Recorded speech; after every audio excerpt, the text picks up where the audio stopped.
everyone. Brian Tong and I are in the middle of ranking Shang Chi characters, and it's getting crazy in here, right, Brian? Oh, it's getting wild and woolly. I mean, we did what 5 through 8 on my channel, like as our kind of part 1 of this fun collab. And yes, the link's down below if you haven't seen it. Yes, that's right. Link down below. But we don't want people to feel left out, so we also did throw in some honorable mention characters. This is a crowded movie, Brian. The characters were so great in this movie, right? So, so they should check that out. And now we're here at the final 4 on your video in this like cool, crazy collab. So, I'm excited, and I'm also scared to see what people say in the comments because we know how it is. Ranking's very personal. Personal, and so you can see these are official options that we had. The 8 characters we decided were the main characters of the movie. Although again, head over to Brian's channel to see who we snuck in there as honorable mentions, because there were some people we just couldn't leave out. I have to say, as we talked about before, I'm a little bummed that Ben Kingsley and Fala Chen don't have character posters. Well, Marvel could really alleviate that problem. I mean, they could pop these posters out anytime. I think part of it is because, right, for people that we know are watching this right now, they've probably seen the movie. So spoiler alert. Oh yeah, spoiler alert. Ben Kingsley is in the movie. But I feel that's fair game because he was on the red carpet. He did the press conference. True. He just put All Hail the King on Disney Plus right before the movie came out. Yep. They're making they're letting us know. I'd heard that Ben Kingsley was in it like a month or so before the movie came out, and I was like, oh, I don't want to ruin that. And then I was like, I can't talk about that. And then I saw him on the red carpet, and I was like, oh, I guess it's fair game. Mm-hmm. I mean, Grace, what haven't you heard a month or 2 before? Come on, let's be real. So these are just so when you do your own rankings, these are the rules that Brian and I came up with. These are the 8 characters, and then you can have your own honorable mentions, of course, as well. So we're down to the final 4. But before we do that, an introduction to Brian, if you have not had the pleasure of meeting him. Brian, tell everybody about your channel. Oh man, thank you so much, Grace. This is a fun, this is an honor to be on your channel because obviously I've been watching your stuff for years. And, on my channel, it's just youtube.com/Brian Tong. I cover tech, I cover geek, I cover culture. So whether it's the latest iPhone, Samsung, tech products, that's really kind of the core of my stuff. But I also do behind the scenes from Disney animation or, go to see these. Your Frozen video was huge. Oh, thank you. Yeah. See premieres and get behind the scenes and talk to some of the actors and directors, kind of like you from Marvel. And so these are all things that I'm passionate about. YouTube allows us to kind of play with this canvas and have fun. And so if you're into that type of stuff, come on my channel, come and check it out. But again, this is so amazing to for us to do this collab. It's a long time coming. This is really fun, Grace. So happy to be here. Yeah, we've been wanting to do this for a while, and we both love Shang-Chi so much that we knew this was the time. All right, so final 4. All right, so the 4th one, Simu Liu. Woo! Shang-Chi. By the way, what's the pronunciation on Shang-Chi? Because I'm hearing different things. And so what have you heard?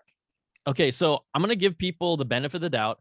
And it really kind of depends on when you started paying attention to comics or not, because back in the day, the American way to say Shang-Chi was Shang-Chi. I grew up reading comics.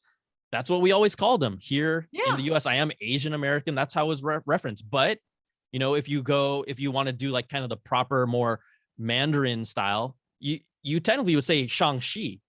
And you have the G, because I was saying. Yes, you have the G. Okay, definitely that's why I was saying Shang-Chi, but I wasn't sure on the G or not. So it's Shang-Chi. And now we've heard also Marvel kind of take the stance of Shang-Chi. They kind of actually, if you look at early promos, they first said Shang-Chi.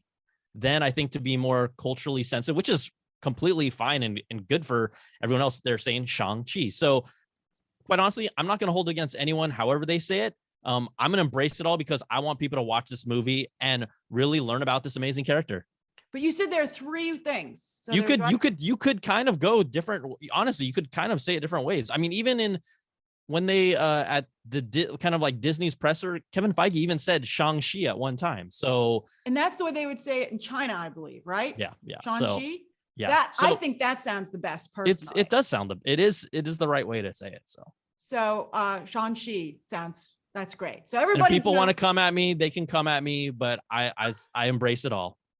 So we actually struggled about putting Simu Liu at number 4 because he's the lead, and we were like, can we put the lead of the movie in 4th place? Well, that's a valid question. I think some people are gonna be like, what? Simu Liu at 4? But think about who we put below him in my video. Michelle Yeoh as Jiang Nan, the aunt of Fala Chen, is number 5, a legendary actress that easily could have been number 1 or 2, quite honestly. But when we look at this list, I think part of the things that you and I consider, even though we do have like little disagreements, we do come to a single list, is that this is our combined list. Yeah, this is our combined friendly collab list. It does come down to the impact, and honestly, time on screen does matter. Yes. So if he's the main character, quite honestly, and he does a great job. There's nothing wrong with Simu Liu's performance. He is kind of really the straight man in the movie, but he is also the center of the movie as well. So 4, I think, is appropriate. We were not going to put him in the 5 through 8. Quite honestly, there's no way.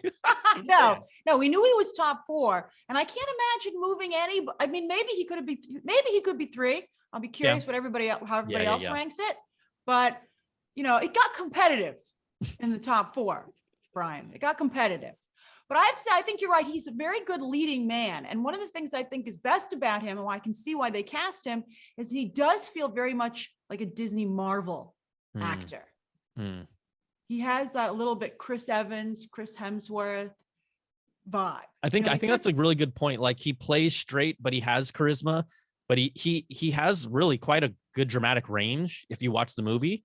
We have Aquafina, who's the comedic relief, but you need Simu Liu to play the character that he did. And I think over time, the evolution of his character, much like we've seen with all of the other Marvel characters, when he gets in other movies, once he learns more about these 10 rings, he's going to be more confident. Point. He's going to be, his personality, quite honestly, is going to grow as he powers up. So I think that's another thing, that the Simu Liu that we see in this movie is not going to be the same we see maybe in a sequel to the 10 Rings or future Marvel movies. So that's kind of exciting too. That's perfect, because I totally agree that it took a couple of movies for both Chris's, Evans and Hemsworth, to really get a handle on their characters. But they just, really owned it. Chris Hemsworth's still going. He's so good, and then Chris Evans is kind of coming back too. So I think it's great. And also, he just gets the 10 rings at the end of the movie. And to me, that's when the character comes into his own. Like when he emerged from the smoke with the rings like levitating around him, I was like, he's going to be formidable. As you said, in the future, like when he comes around a corner to fight other Marvel characters, I think they should be scared. I mean, they alluded to the power of the 10 rings being an ancient power they've never seen before. In that end credit scene, it alludes to the fact that these have been around maybe as long as the Eternals and have power that is tapped into, and maybe some connective tissue in there. I mean, I try to probe, Destin Daniel Cretton in my interviews, like, how much have you been talking to Chloe Zhao? He's like, oh, we talk, but that's all he said, right? But the 10 rings, arguably right now, if you look at the entire playing field, the MCU, are probably the most powerful items in the MCU right now, because the Infinity Stones are separate. We don't know much about the 10 rings, but they are an ancient power, maybe arguably created around the same time as the Infinity Stones as well. So right now, I'm going to say they might be the most powerful item that we've seen in the MCU at this moment, just at this moment. And they give the user immortality. Correct. So that's pretty cool too. So that's a huge thing for the Shang Chi character. Yeah. So that's great. And also, I have to say, I was impressed with Simu Liu's martial arts, because he has been going around saying that he could do some stuff. He was acrobatic, but I thought he seemed very credible as a martial arts star for his first martial arts film. 100% agree. I think one of the strengths of this movie is how good the martial arts are in this movie, how good the action scenes. Arguably, I'm not here to make this a hype train, but this is the best action we've seen in the MCU, because most of it is CG based. I would agree with that. But this is hand-to-hand combat and CG. Like, it's really impressive. Hand-to-hand combat. Yes. Like, there's this one scene where in the bus fight, he jumps through I lived in San Francisco for 7 years, and you have the handrails up top. There's a scene where he jumps through the upper area and slides through it. That's bonkers. I don't care if they set it up or not, but he really sold the fact that he can do martial arts. It did not. We've seen some other properties that it just doesn't look as good. It looked great. Well, also they cheat with cuts and they do camera moves, here, that was Simu Liu. And so that was, he doesn't Shang cheat here. Sorry, Grace. People can stop watching now. Don't stop. Boom. I loved it. More to go. Use that. Simu Liu should use that.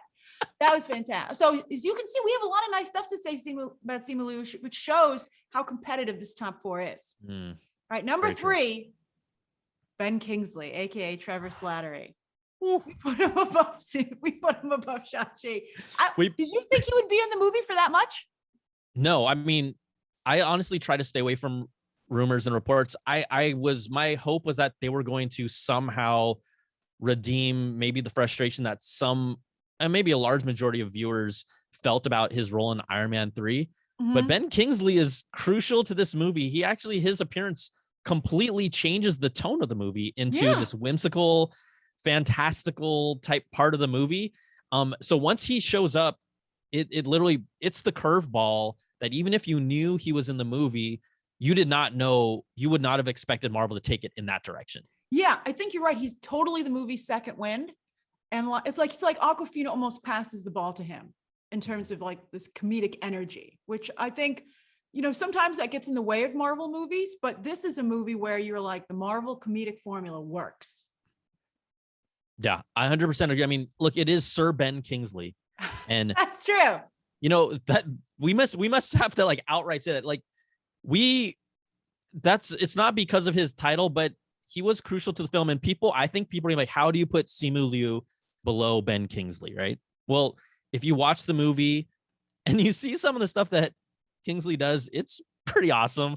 And and also one thing is that I love how Marvel, although maybe people have some complaints in previous movies, let's use Age of Ultron, for example. Now, after you see what they've done and developed with WandaVision, and people go back and look at that movie, it has a different feel and different tone. And people now have almost said like, oh, Age of Ultron is fine. I love that movie. Whereas I don't know if I go that far, Brian. Well, okay, fine. I'm going to say some people. Yeah. But with Iron Man 3, I watched Iron Man 3 after watching Shang-Chi twice.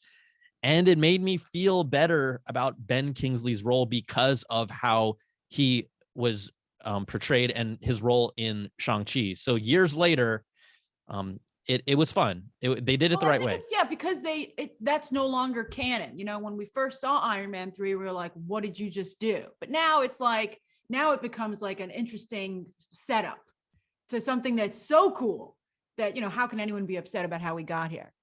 But I think with Ben Kingsley, I thought when they saw him in that prison, in the cell, they were going to leave him there. And then when he came, he's like, I'm coming along. I was like, I can't believe that he's sticking around. And they continue to use him. And he's in the end credit scene, isn't he? With the 10 rings, isn't he still hanging? I think he's still hanging out with. Did they show him in that? And did I miss that? Was he on that wide shot? I thought he was there. I'm not sure. I was oh my gosh, if I missed that, excited. I know that John was there. John is there. Razor Fist is there. Yeah. Obviously, Xialing, Shang-Chi's sister, is there. Yeah. I mean, now you make me think I need it. Well, I'm going to go see it, but me too. Yeah. Yeah. Yeah. Oh, maybe he was there. I was like, what's happening? This is so great. If he's part of their crew, that's pretty hilarious, actually. Right? I would keep him. Even if he's not in there, I hope he sticks around. So I got to tell you, I don't think Trevor Slattery is that innocent. No, of course not. I mean, he knows exactly what he's doing. And the fact that Ben Kingsley is an actor, playing an actor, is already meta in itself. Yeah. Like it's awesome, but I'll let people decide if they agree with us or not, but I was solid with you. Ben Kingsley over Simu Liu. He's just great. All right, now this is our final 2. This was tough. We put number 2. It was so close. We put Aquafina as Katy. And that's at number 2. I'd love you to kind of talk to the audience, because we're pushing for Aquafina at number 1. And I was not against that, but I'd love to hear really your take. Well, my take of why I would have put her at number 1, although I totally agree with what we've come up with. But I think there is an argument to be made for her being number 1, because I don't think the movie would be the same without her. Like you could conceivably have different actors come in and play other roles, and maybe it would turn out as good.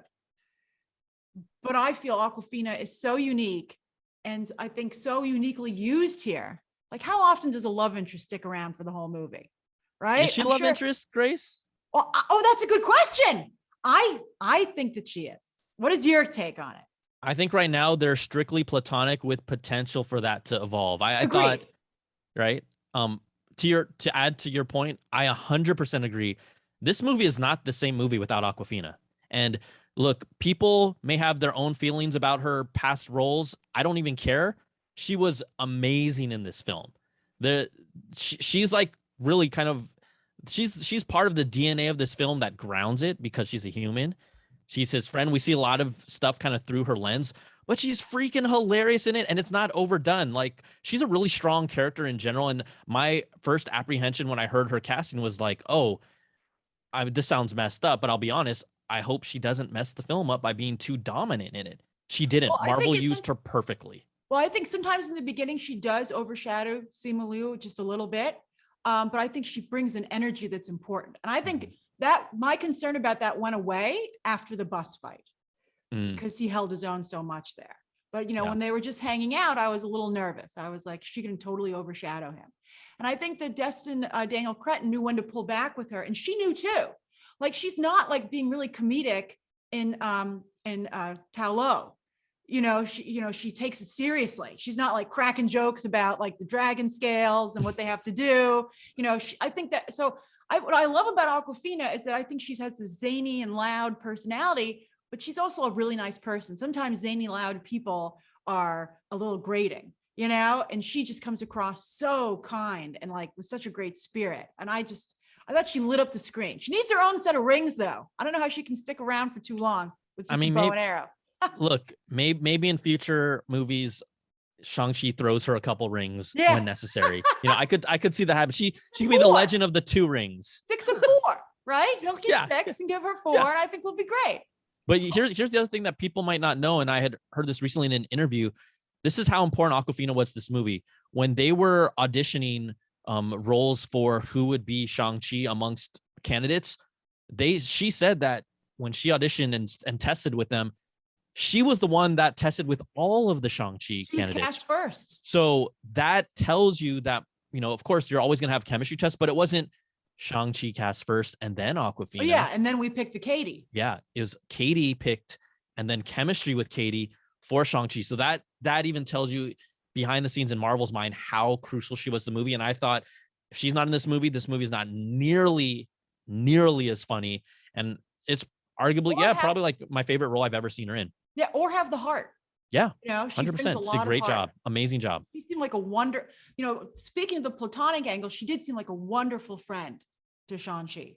And I think it's important. We don't see that on camera that much. It's always going to end up like the guy and the girl end up kissing in the first movie. For example, Jungle Cruise. I'm like, The Rock, Emily Blunt thing. Did they really have to like make it? Was it really there? I felt like it was forced there. I felt like it was totally forced. That's just me. I loved it. No, but I can see what you're saying. But I think it's nice. I think a lot of relationships do start out as friendships and blossom into something. Like to that note, we have to gossip about this for just a moment. To that note, when the grandma brought it up, I thought she was pushing it. I didn't know if it was necessarily true. But with her reaction to his shirt off, I was like, okay, there's maybe a spark there. So, Grace, we all have relatives, I do think it happens a lot more in the Asian American, like Asian families where, I've had a longtime girlfriend. Every time I go back home, when you guys going to get married? Every time. Okay. And no matter what culture you're from, there's always going to be that relative, typically the auntie or the grandma or grandpa who says, when are you going to, who are you seeing now? When are you going to get married? So that is almost like kind of classic family dynamics. And I love that they show that because I started laughing out loud because that happens all the time.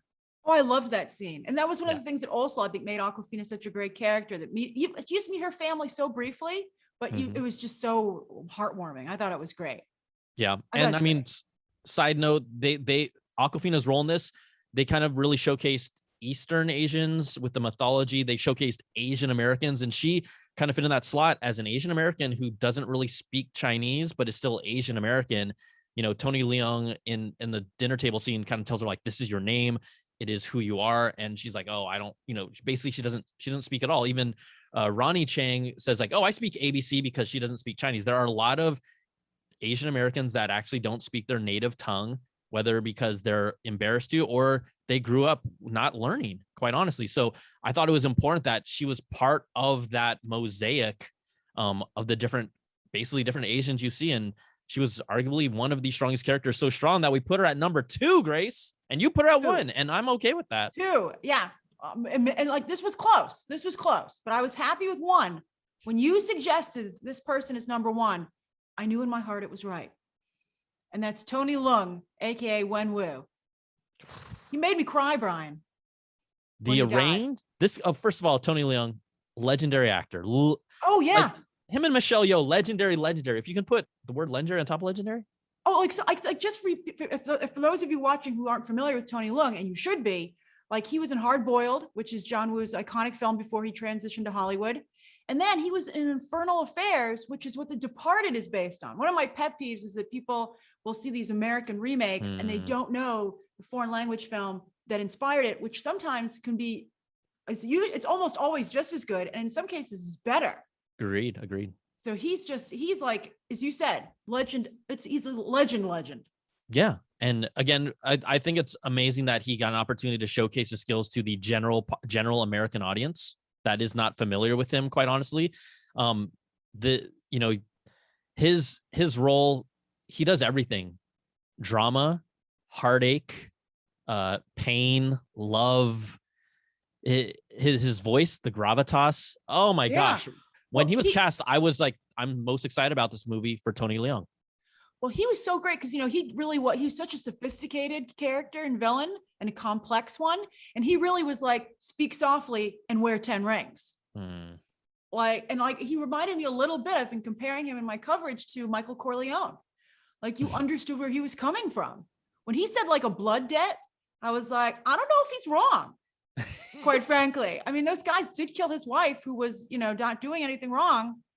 I mean, I would be upset too. Which part did you cry on? Was it, I'm just curious, what was that scene where you said you got emotional? When he sacrificed his life and he didn't break eye contact with his son. And that was it was such a subtle scene. Like, Tony Leung did it all just with his eyes. Like, he didn't overact it. He wasn't like, he didn't even apologize to his son. He didn't say anything. He just was looking at him like, and you could tell like it was he was just taking his son in, and he was glad they were in a good place. And then Tony Leung, visual effects aside, you could feel his spirit finally leave his body. Whew. I got a little goosebumps of you talking about it like that, Grace. My God. I was just blown away. I couldn't believe what I was watching. I was like, this is an incredible death scene. Marvel doesn't kill off a lot of people. No. But it's up there, I think, with Tony Stark's sacrifice in Endgame. Yeah, I would say I would agree only from the standpoint Tony Stark had so much history with us that it did mean more. But let's say, you're right. But the way that they both go out, and also this is like a father kind of apologizing to his son as he leaves, as he departs, wordlessly. I would say, yeah, from a death standpoint, emotionally, number 2 behind Tony Stark easily. I won't even put him ahead of Tony Stark. Tony Stark. Grace, now you're gonna get the comments coming. And I'm a huge Tony Stark fan. I think Tony Stark's death was, you didn't feel that moment. He was looking away from the screen. He was looking at Pepper. But the way Destin Daniel Cretton decided to film it, Tony Leung in some ways was looking at us. Ooh. So you really feel it. Yeah. So I think that in terms of, Tony Stark wins in terms of like the size of the sacrifice and what it meant for the MCU.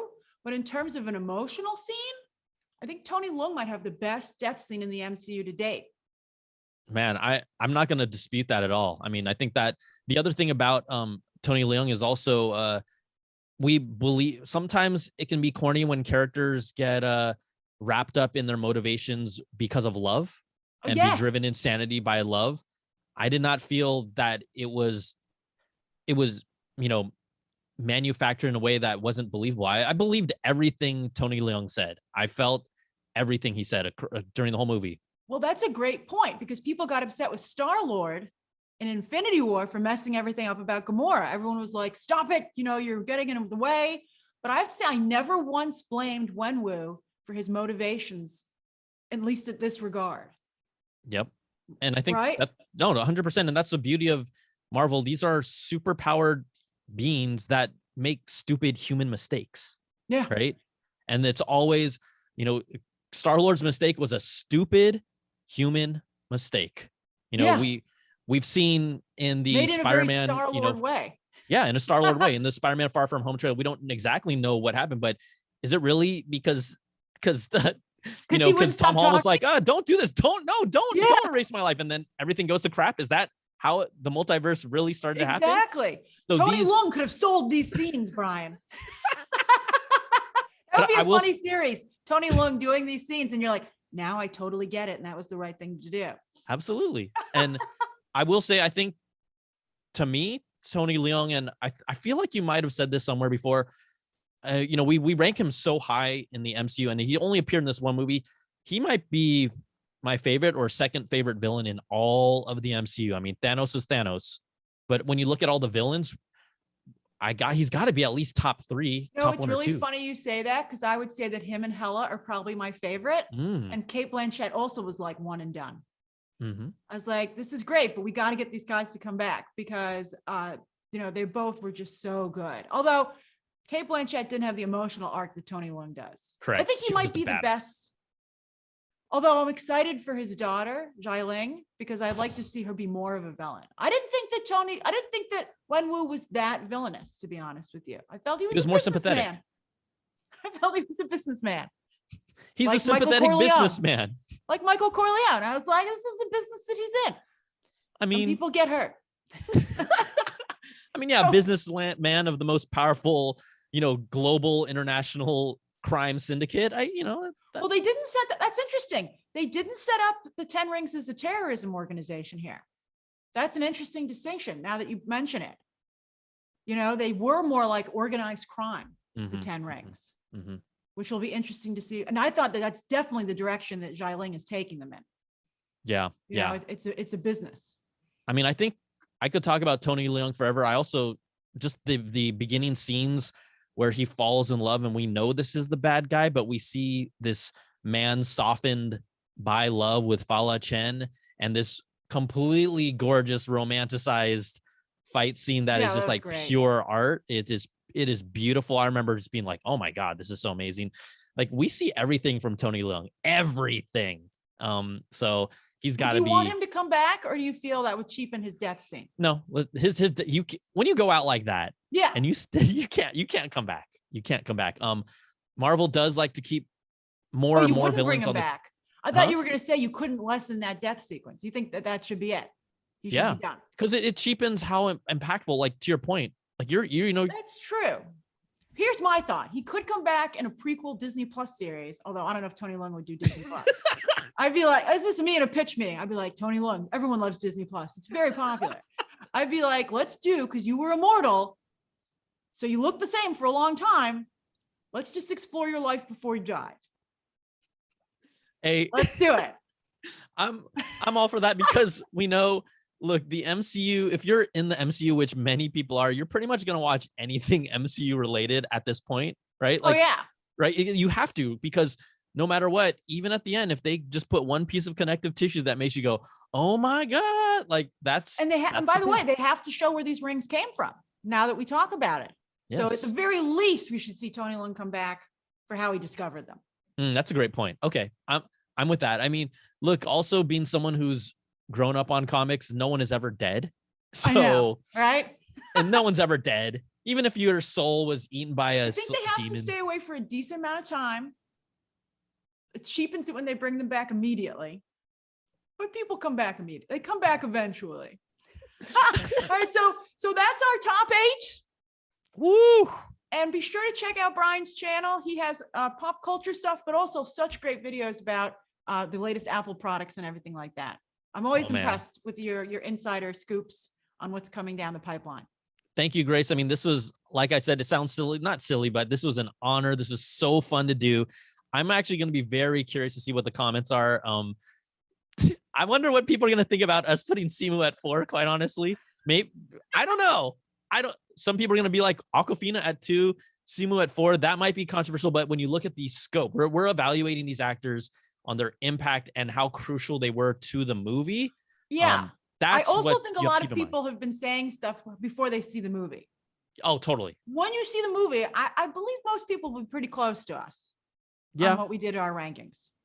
I mean, this is just two people's opinions on an internet stream. So